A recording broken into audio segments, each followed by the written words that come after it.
You ever picture ancient Rome as sunshine, olives, and togas flapping in a warm breeze? Yeah. Scratch that. Because winter in the Roman countryside could kill you. Not with swords, but with silence. With frost that crept under your tunic. With nights so long and cold that even the goats shivered. And no, the average Roman peasant didn't have a fancy hypocaust or marble villa to warm their toes. They had mud walls, smoky air, and a family huddled like firewood. This isn't a story about Roman luxury. This is a story about bare survival. The kind where sharing body heat with livestock wasn't weird. It was wise. T8.F. If that shocks your toga-loving heart, go ahead and like this video, subscribe, and drop a comment on what surprised you most. Now let's step inside a peasant's winter and leave your romantic myths at the door. Thermal architecture, semi-sunken villas, and earth wall homes. Forget white marble columns and sprawling villas. The average Roman peasant didn't live in a postcard. They lived under it literally.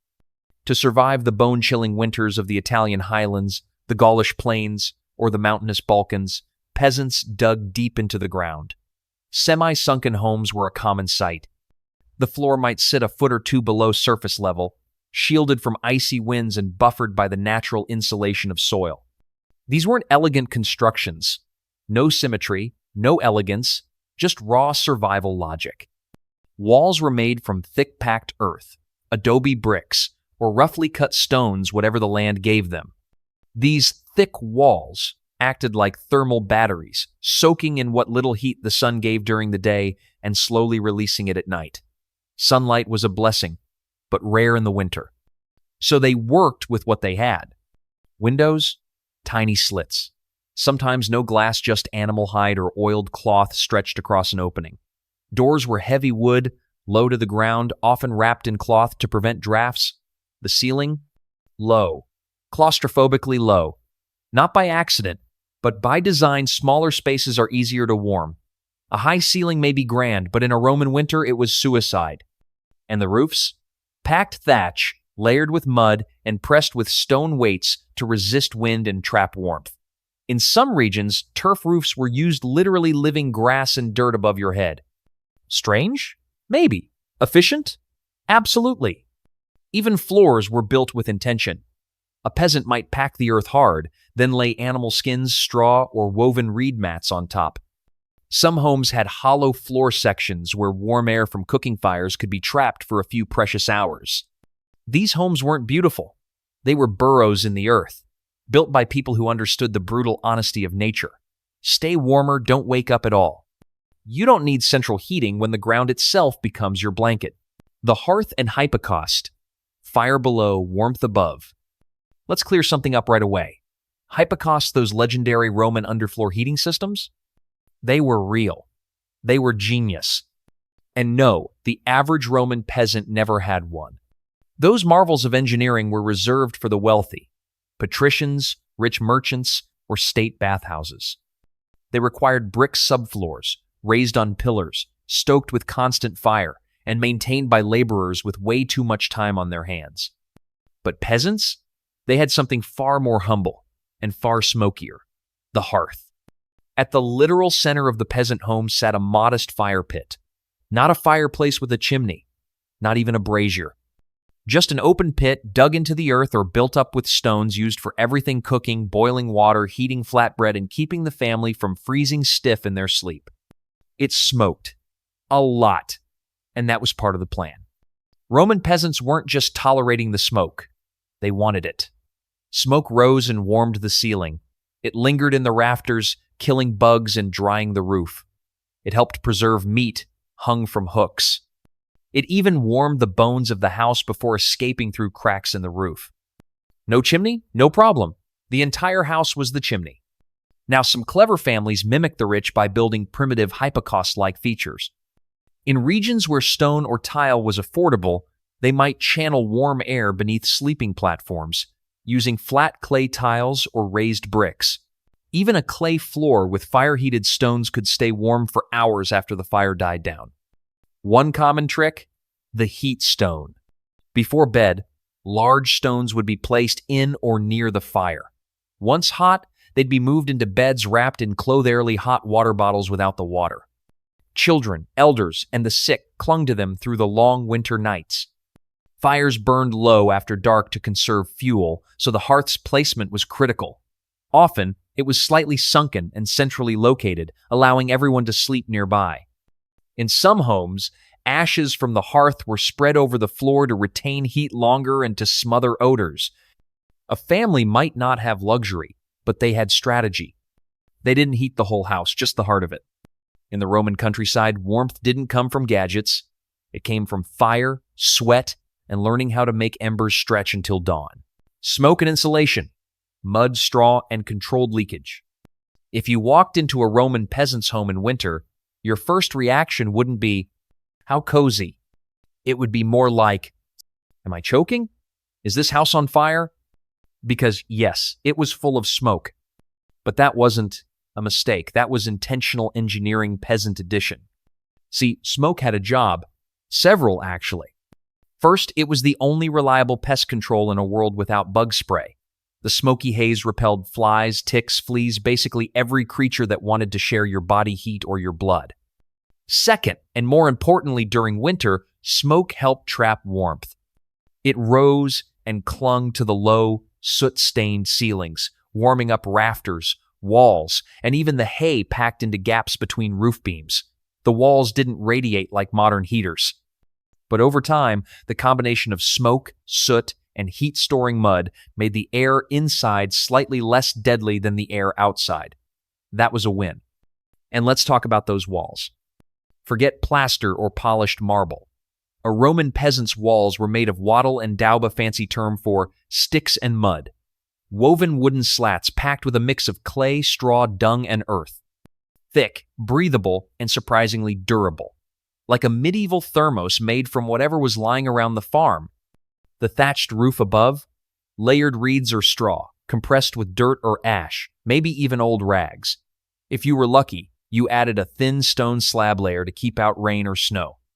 Insulation didn't mean keeping the cold out. It meant trapping the family's heat, inhuman heat, animal heat, even steam from boiling soup counted. But not all heat was welcome. That's where controlled leakage came in. Houses weren't airtight not because peasants didn't know better, but because they couldn't afford to suffocate. A few gaps were left between wall slats or roof beams, just enough to let smoke eventually drift out.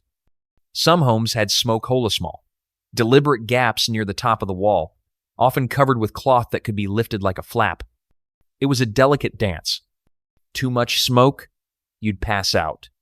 Too little, you'd freeze, and the bugs would move in. And no one wants to wake up coughing, covered in lice and frozen stiff. So if your modern insulation has triple-layer windows and thermal foam, congratulations. But back in ancient Rome, all you needed was some mud, straw, and a good relationship with your local goat. Adaptation through centuries, from republic to empire. Let's take a slow walk through time. From the dust of the Roman Republic, around 500 BC, to the zenith of the empire, around 300 AD. The winters didn't change much, but how people survived them definitely did. If you were a Roman peasant in the early Republic, your house was basically a mud-covered hole with a roof, crude huts, round or oval structures, thatched roofs so thin a determined bird could fly through. Your insulation, your own skin. But peasants weren't stupid. They watched, copied, and learned. As Roman military campaigns swept across Gaul, Britannia, and Hispania, they brought home more than loot, they brought building ideas. Suddenly, rural folks started borrowing techniques from the very people Rome had conquered. Irony? Poetic. By 100 BC, peasant homes began to straighten up. Literally, round huts gave way to rectangular forms, wattle and daub walls were now thicker. Roofs sloped smarter, windproofing improved, and surprise more houses started going semi-subterranean. Why? Because the Gauls did it, and it worked. During the early empire, especially under Augustus, building materials became slightly more accessible. In some regions, brick kilns popped up near estates. If you worked for a landowning elite, chances are you could borrow a few bricks or get paid in them. Your mud hut might now have a stone base, a status upgrade from earthworm to mole. But despite progress, rural inequality never thawed. Villas owned by patricians had tiled roofs, glazed windows, and maybe even radiant floor heating. The peasants working those estates? Still freezing, still smoking in their own homes, just doing it in slightly more rectangular fashion. The biggest change wasn't in material set, was in mindset. Roman peasants began to think long-term. They stored firewood more carefully, dug deeper root cellars, plastered walls more thoroughly before winter. Some even split their dwellings into zones, a sleeping zone packed tight for warmth, and a livestock zone right next door, often only separated by a wooden barrier that the goat could easily ignore. And while the elites debated architecture in marble forums, the poor were engineering survival with spit, straw, and strategic family snuggling. So no, Roman peasants didn't experience some glorious evolution in comfort. But over centuries, they became experts in suffering more efficiently. And if you're sitting in a centrally heated apartment complaining about the cold, just remember, your ancestors once burned dung inside a mud hut and called it innovation. Winter routines, aligning daily life with the sun. You wake up, it's cold, still dark. You want to roll over and sleep another hour. Good news. If you were a Roman peasant in winter, you probably would.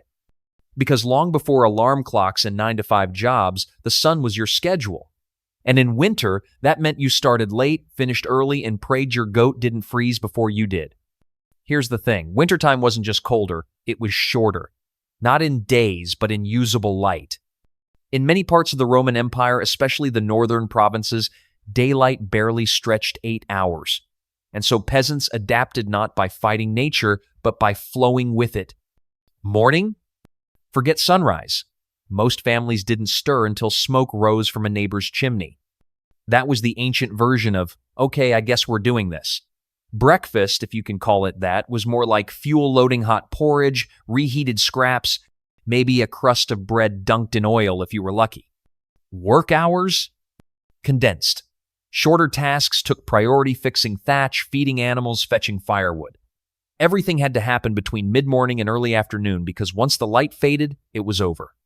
You don't herd sheep in the dark. You get eaten. You don't mend fences at twilight. You lose fingers. Midday? That was your best chance at warmth.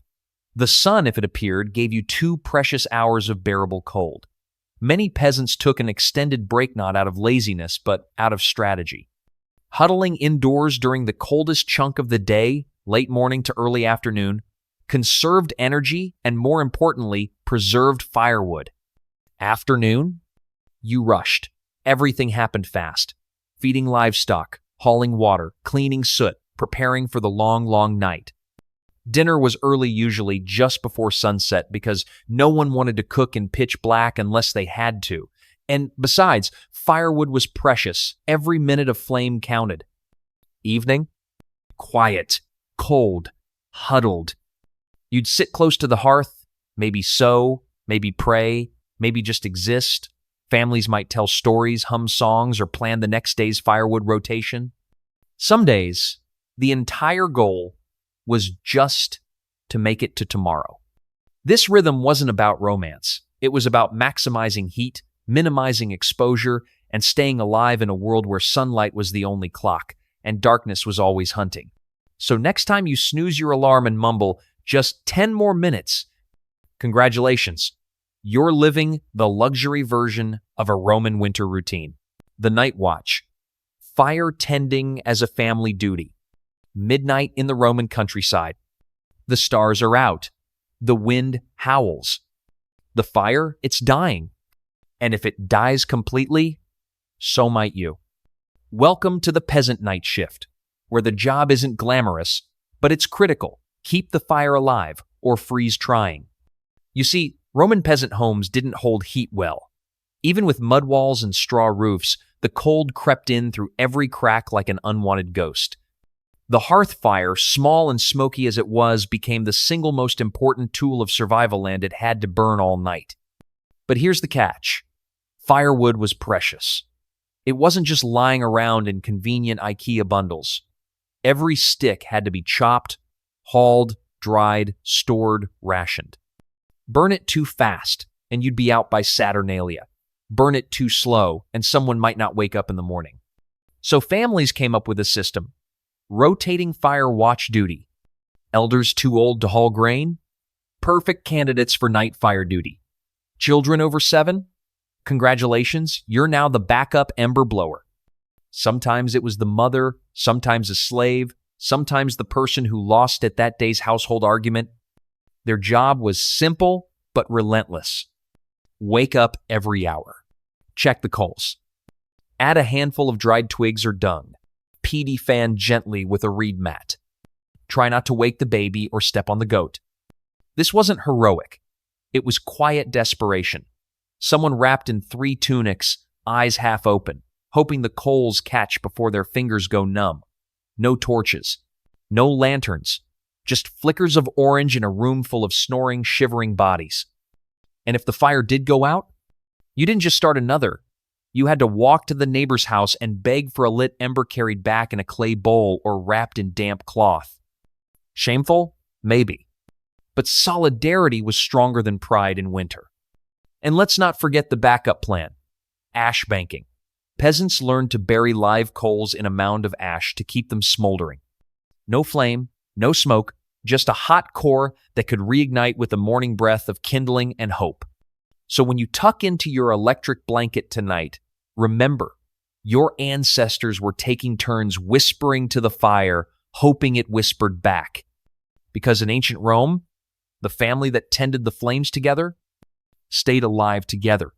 First sleep, second sleep, broken nights in cold homes. You think waking up at 3 a.m. is a modern problem? Nope. It's ancient and intentional. In fact, if you lived as a Roman peasant, waking up in the middle of the night wasn't insomnia, it was just part of the plan.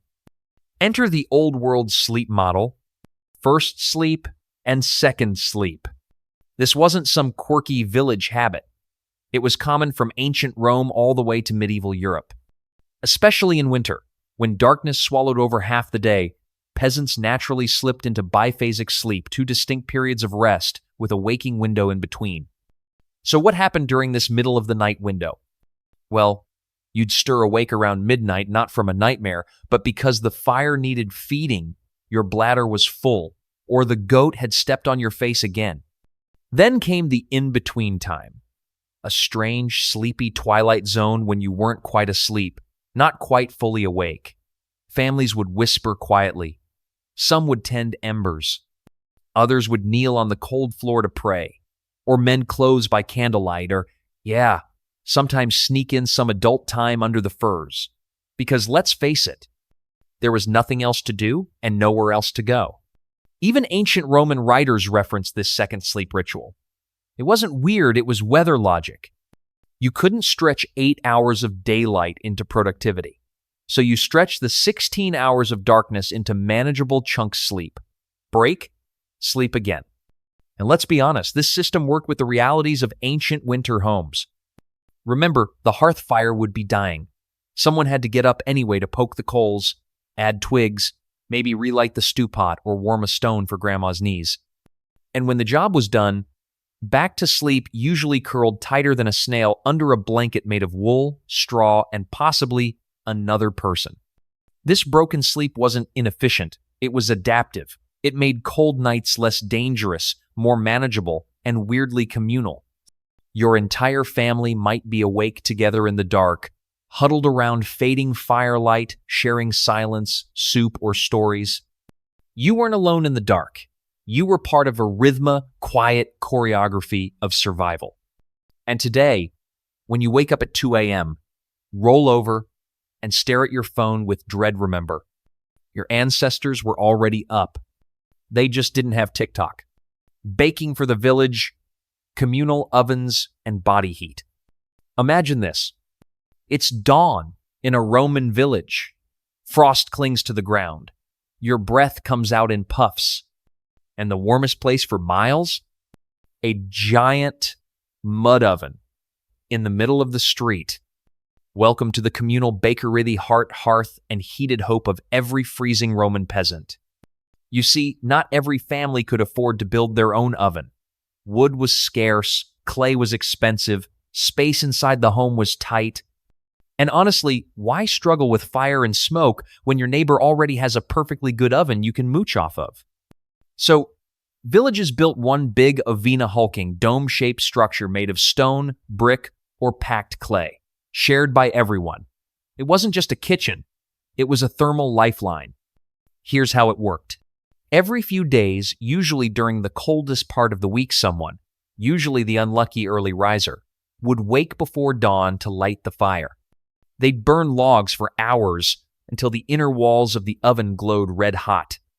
Then they'd rake out the ashes, and the entire village took turns baking flatbreads, porridge cakes, root vegetables, chestnuts, even drying herbs or warming clay jugs of water. But the oven wasn't just about food, it was about heat. While the bread baked, people gathered around. Children ran barefoot in circles to warm their limbs. Elders leaned their backs against the warm outer walls. Sick folks sat on hay bundles nearby, soaking in heat like it was divine therapy. The heat radiated for hours after the baking was done, and Roman peasants used every second of it. Some brought wet clothes to dry. Others brought goats to sleep nearby. And yes, some just lay down beside it and took a nap in public because dignity is less important when your nose is turning blue. And after the last loaves were pulled from the oven, families would carry home warm embers in clay pots wrapped in damp cloth or animal skin to reignite their own hearths. One oven, dozens of fires. More than bread, this oven-baked connection. It was a place where gossip traveled faster than smoke, where arranged marriages were whispered, where neighbors forgave arguments over warm crusts and shared honey. And in a world where central heating didn't exist, a hot rock filled with bread smoke was basically heaven. If you've ever hugged your radiator in winter, now you know how they felt about that oven. And yes, some people showed up just for the warmth, no bread, no business. Just toes, hands, and desperation pretending to be sociable. Clay jars and cellars. Ancient Roman refrigeration. You walk into a Roman peasant's home in the middle of winter. It's dark. It smells like smoke and onions. You ask, "Where's the fridge?" They look at you, confused. Then gesture to a corner of the dirt floor where a large clay jar sits half buried in the earth, its lid sealed with wax, cloth, or, let's be honest, dried pig bladder. Congratulations. You've just met the ancient Roman refrigerator. Here's how it worked. Clay jar samphire, if you want to get fancy, weren't just for wine. They were multi-purpose life-saving devices. These tall, narrow, porous jars were buried partly or fully underground to take advantage of the Earth's stable winter temperature. It didn't freeze down there. It didn't spoil. It just quietly kept things less terrible.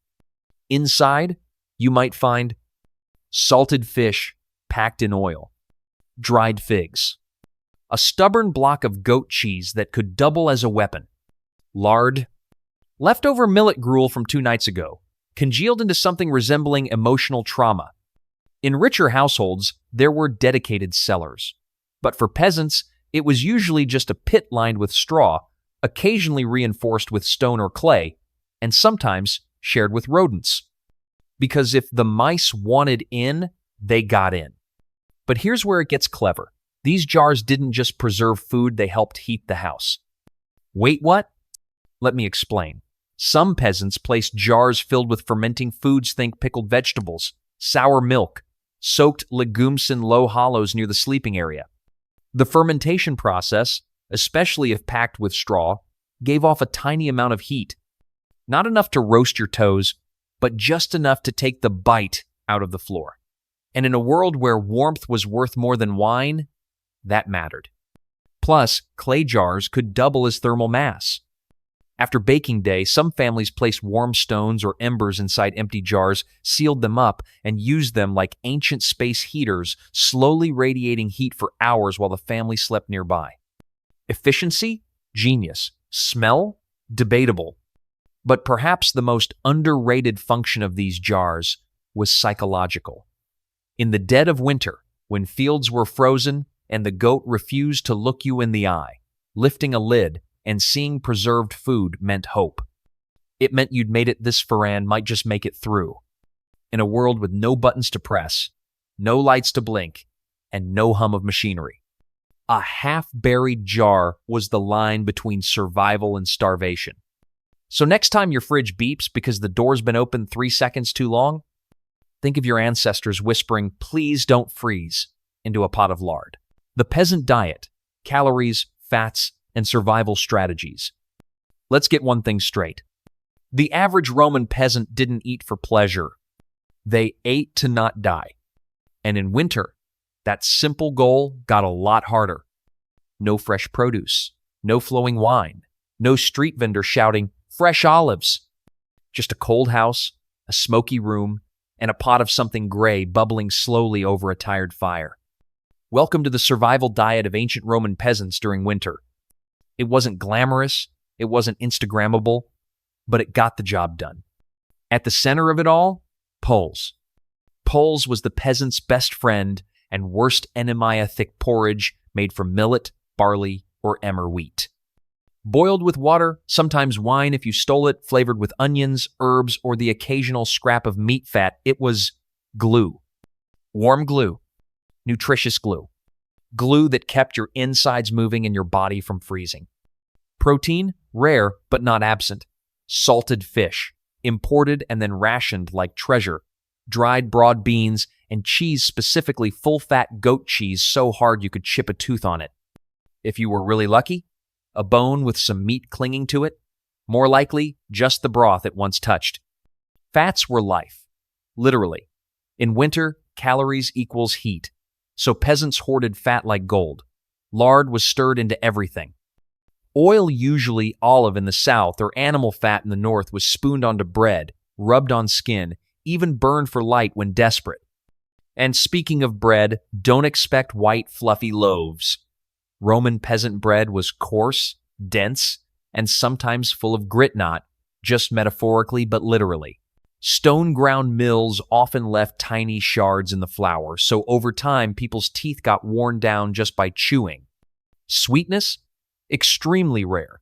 Maybe some dried figs or honey on feast days, but in winter, sugar cravings bowed to salt, fat, and heat. Water?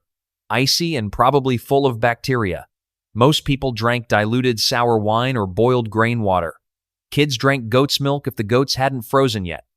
And no, there were no 3 meals a day.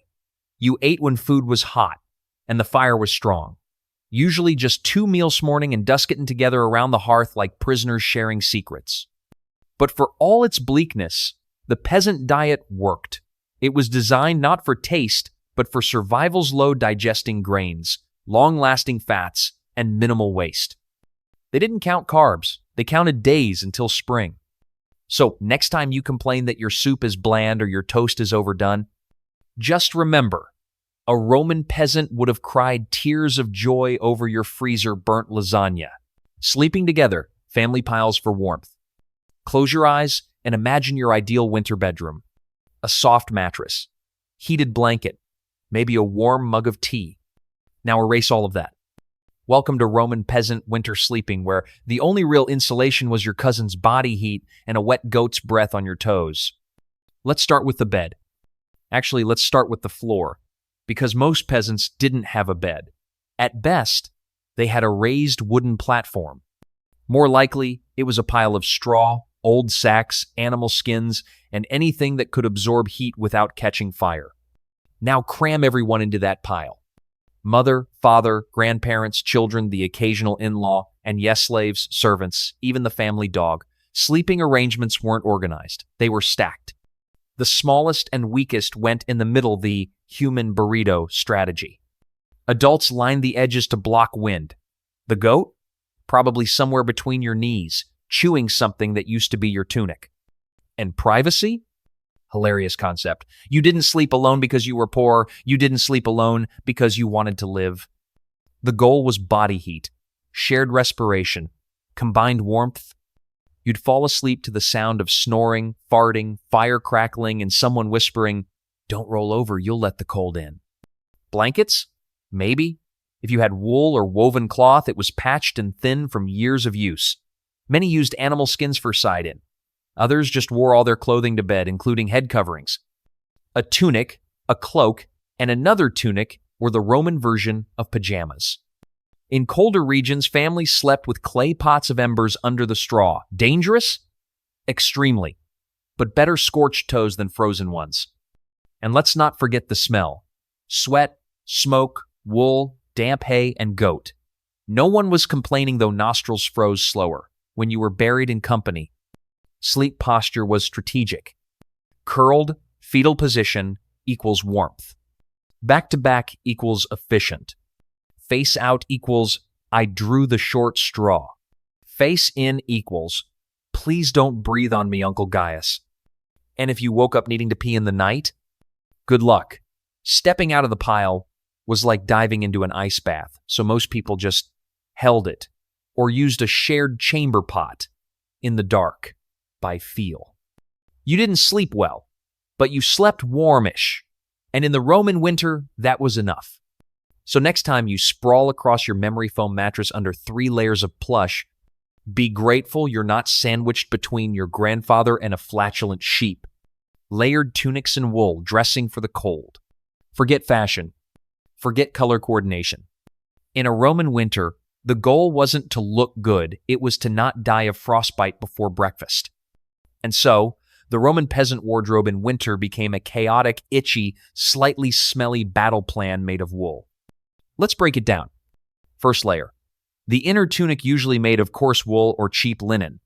If you were lucky, it had only one hole. If you were rich, it had 2. But this layer wasn't about luxury. It was the base. The warm hug of poverty. Second layer. Another tunic. Possibly thicker. Possibly stolen from a cousin or a hand. Me down so old it remembered the Republic. This second tunic might be belted to trap heat, or simply left to hang like a soggy towel in a cold bathhouse. Then came the woolen cloaka, big, itchy, rectangular piece of cloth, wrapped around the shoulders like a toga's grumpy cousin, often fastened with a crude pin, sometimes just tied in a knot. It wasn't stylish, it wasn't comfortable, it smelled like wet goat. But it worked. Need more warmth? Add fur. Peasants didn't go hunting for it, they scavenged it. Old rabbit pelts, scraps of sheepskin, strips of worn leather stitched together like a patchwork quilt of desperation. A peasant child's winter coat might be made from 3 different animals and 1 unlucky pillow. Footwear? Questionable. Some had wrapped rags or leather sandals with wool stuffed in. In colder regions, people wore improvised boots made of bark strips, fur, or padded felt. Most were barely waterproof, and none were comfortable. But hay-numb toes are still better than frostbitten ones. And let's not forget headwear. Roman peasants often tied rags, scarves, or even old grain sacks around their heads to preserve precious heat. Some men wore woolen caps that made them look like angry gnomes. But that gnome was warmer than you. The golden rule? Layer or die. Every item was reused, repaired, resewn, turned inside out, passed down. Some tunics had been worn by a grandfather, then an uncle, then the family goat, and then you.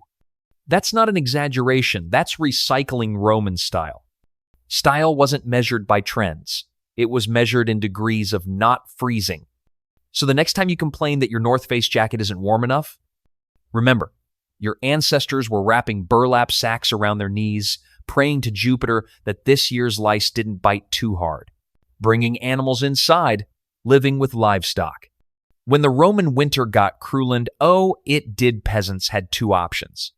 1. Shiver alone in the dark. 2. Invite the animals in. Guess which one they chose? That's right. In the depths of winter, Roman peasant homes turned into warm, wheezing, clucking ecosystems where man and beast shared space, smells, and survival instincts. Let's set the scene. It's midnight. Outside, frost coats the olive trees. Inside, your family's crammed into a corner under a pile of wool and straw. And right beside you, a goat, snoring like an old soldier. A pig, radiating more heat than your brother. And somewhere in the rafters, a chicken plotting its escape. Why did they bring animals indoors? Not for fun, not for love, for heat. You see, livestock generate body warmth, a lot of it. And in a world without radiators or central heating, a full-grown pig is basically a portable furnace. Goats, sheep, chickens, even dogs, anything warm-blooded was welcome, as long as it didn't knock over the fire or step on the baby. Many peasant homes were built as longhouse shaft for humans, half for animals, separated only by a wooden partition, or sometimes just a line drawn in straw. In smaller huts, there was no division. The animals slept next to you, underfoot, sometimes on top of you, and if they were chickens, occasionally on your face. But warmth came at a price. The smell? Biblical. The noise? Constant. The hygiene? Questionable at best. You didn't just wake up to someone snoring, you woke up to mooing, clucking, or a pig trying to eat your blanket. Still, peasants knew it was worth it. The animals survived the cold, the family stayed warmer, and in the morning you had eggs, milk, and the lingering scent of livestock stew in your clothes. Plus, animal presence acted as a kind of organic alarm system. If a fire started or a wolf got too close, the goat would scream before you even opened an eye. Loud, panicked, and undeniably helpful. And if you think this is unhygienic, it was. But dying of cold was worse than stepping in pig dung. That's just math. So next time your dog jumps on your bed and you push it off with disdain, remember this. Your Roman ancestors would have said, "Move over. The sheep needs room too." Because in ancient Rome, when winter struck hard, survival didn't come from solitude. It came from sleeping with your dinner. Passive heating, airflow, compost, and the warm wall trick. Not every Roman peasant could afford firewood. Actually, most couldn't. So they got creative. Not with gadgets or gods, but with physics, fermentation, and manure. Welcome to the wild world of passive heating ware. Staying warm in winter meant working with the environment, your animals, and some really enthusiastic compost. Let's start with the basics. Airflow. Many peasant homes were built with intentional ventilation route-screwed channels beneath the floor or along the base of walls that allowed hot air from the hearth to move, slowly and stubbornly, into sleeping areas. You didn't need ducts. You just needed a path, gravity, and a lot of hope. Some peasants placed curved tiles or stacked pottery shards under bedding platforms to capture and redirect warm air from fires. Warm air risesso. They trapped it, funneled it, and slept on top of it. Brilliant, if slightly smoky. Now for the weird part. Compost. Yes, rotting dung. A pile of fermenting animal waste, straw, kitchen scraps, and spoiled grain wasn't just a nuisance set, was a slow-burning heat source. Peasants placed compost piles adjacent to their homes, often against the outer wall of the sleeping area. The heat released during decomposition would radiate through stone or mud brick and slightly warm the wall from the outside in. Does it smell? Absolutely. Does it work? Absolutely. Some homes even had internal compost pits, small ones, tucked under raised bedding, insulated with straw and sealed with clay tiles. A peasant might literally be sleeping over a pile of rotting cabbage and goat dung and be thankful for it. And then there was the warm wall trick. One side of the house, usually south-facing, was built extra thick, often with sun-baked bricks or flat stones. During the day, the wall absorbed what little sunlight winter gave. At night, it released the stored heat slowly, radiating warmth into the room like a primitive radiator. Add a sleeping pile pressed right up against that wall, and suddenly the cold night became tolerable. Not cozy, not luxurious, but less likely to kill you. Survival wasn't about roaring fires and wool cloaks. It was about stealing heat from everything: air, earth, even rotting vegetables. So the next time you hear the term eco-heating, just know Roman peasants did it first with compost, cracked pots, and a very forgiving nose. You didn't survive a Roman winter by being strong. You survived by being connected.